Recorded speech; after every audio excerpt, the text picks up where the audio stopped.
You know what's wild? The wealthiest families in America borrow more money than anyone else, but they don't owe the banks a single dime. Meanwhile, the average person borrows once, maybe twice in their life, and spends the next 30 years enslaved to interest payments. So what is the difference?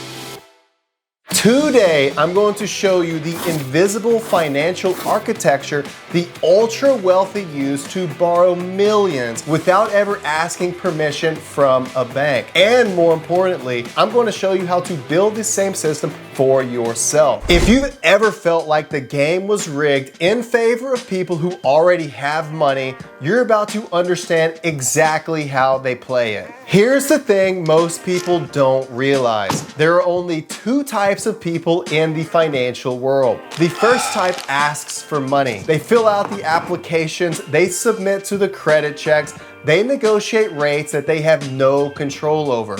They spend decades proving why they're trustworthy, and even then, the answer still might be no.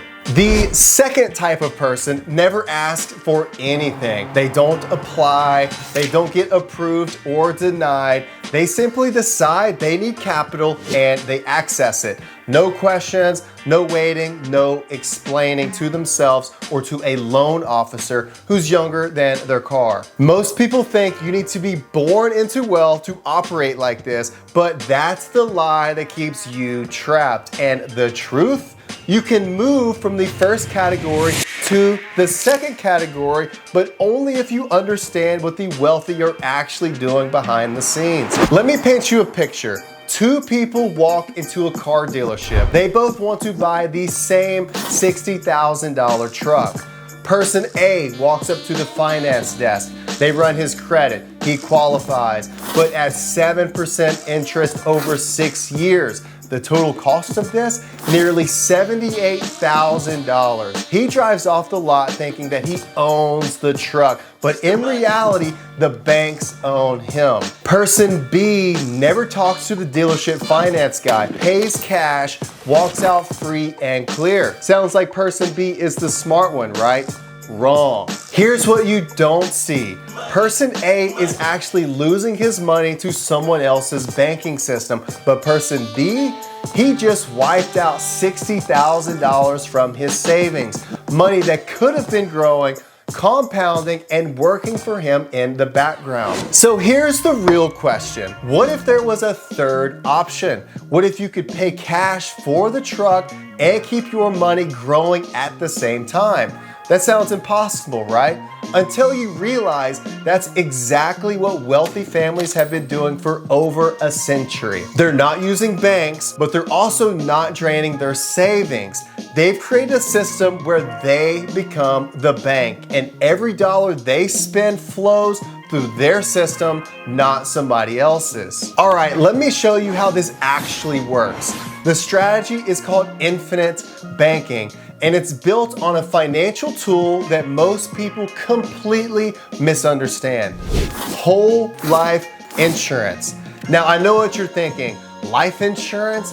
That's boring. That's what my grandparents had. Exactly, and that's exactly why it works. Because while everyone's chasing the hot stock tip or the crypto moonshot, the wealthy are quietly building private banking systems that nobody's talking about, because there's no incentive for Wall Street or your local bank to tell you about this. Here's the framework: liquidity, control, compounding. Let me break that down. Liquidity. Your money isn't locked up in a retirement account that you can't touch until you're 65. It's not frozen in real estate you can't liquidate. It's sitting in a whole life policy. Liquid, accessible, available whenever you need it. You want to go buy that truck? You borrow against your own policy. The cash value is still there, still growing, still compounding. You didn't withdraw it, you just leveraged it. Control. Here's where it gets powerful. You decide the repayment terms, not the bank, not a credit committee. You You can pay yourself back over 5 years or 10 or never if you decide not to, because guess what? You're not dealing with a faceless institution that doesn't care about your life. You're dealing with your own money. And here's the kicker. While you're paying yourself back, your cash value keeps earning dividends, uninterrupted, as if you never touched it. Think about that for just 1 second. The wealthy aren't parking money in a savings account that's earning 0.5%. They're putting in a system where it grows while they're using it. Compounding. This is where the magic compounds. Let's go back to that $60,000 truck. If you financed it through the bank, you'd pay $78,000 total. That extra $18,000 gone forever, and the bank keeps it. But if you borrow from your own policy and pay yourself back at that exact same rate, guess where that $18,000 has now gone? Back into your own system, back into your own policy, and this is what builds a legacy. This isn't about one car payment. It's about every major purchase you'll ever make, every business investment, every real estate deal, every emergency.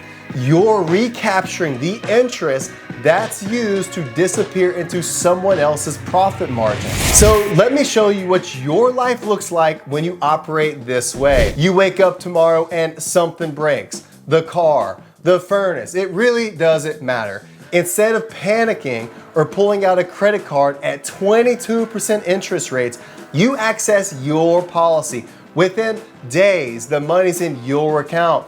No applications, no approval process, just access.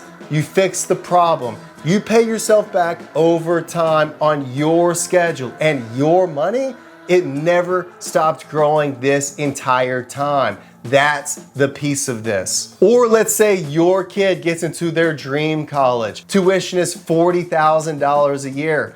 Most parents either drain their savings, take out crushing loans, or tell their kids to go and figure it out. But you borrow from your policy. You pay for school, and while you're paying yourself back, your cash value is still earning dividends. You're not sacrificing your future to fund your kids. You're doing both. This is what financial sovereignty actually feels like. It's not about being rich. It's about being in control. It's about knowing where you are the source of your own capital.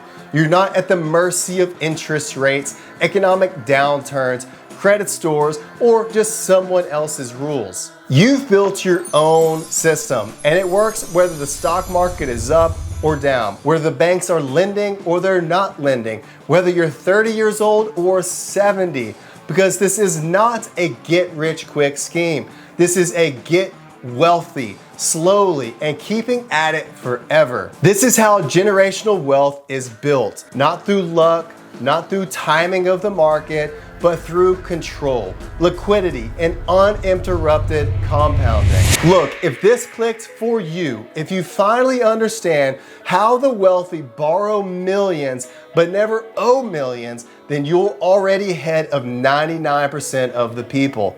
Hit that subscribe button because we're going deeper into financial sovereignty every single week. Drop a comment and tell me what's the first thing you do if you had access to your own private banking system. And if you want to explore how to set this up for yourself, click the description. I've linked the resources that'll help walk you through the next steps. You're not just learning about money anymore. You're learning how to control it. You're not watching from the sidelines. You're becoming the architect. This is your financial freedom. Let's build it.